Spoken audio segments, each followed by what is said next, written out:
This is how you configure the EKM driver to do auto configuration. First you open Internet Explorer or some other browser. You browse to the device by typing its IP address.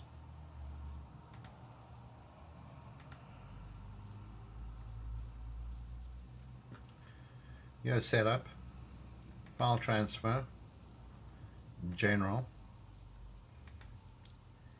You find the file called EKM auto.ini.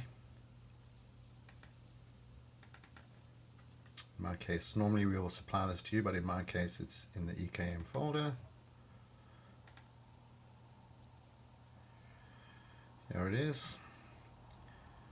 I submit it, it's transferred to the device. I'll go View, Data Arrays. I find the data array that's used to control the auto config. I double click, select it. I go Enable Data Editing, and into this offset I type the number 99 to trigger the auto config. And what you'll see is that it's restarting the system.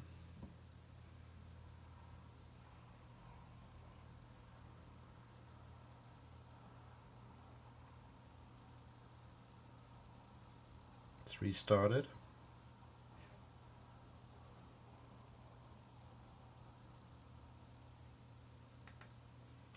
And here is our auto configured system. There are the 2 meters we're reading, the 2 meters we're serving as Modbus TCP, and here are the 2 meters we're serving as BACnet.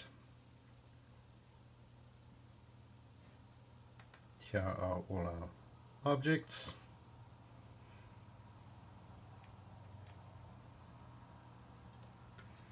Okay, so just in summary, to auto configure the EKM driver, you download a file called EKM auto.ini to the gateway. You poke the value 99 into the array called EKM auto config, and that will trigger the auto configuration based on EKM auto.ini. It'll generate a new config.csv and restart the gateway. Afterwards you can upload that config.csv file for later use. Setup, file transfer, retrieve the CSV,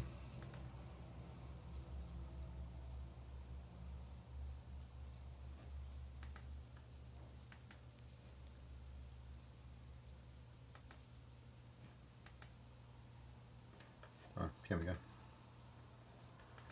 Open it with Notepad, and it's recovered the CSV that was auto-generated based on the INI file.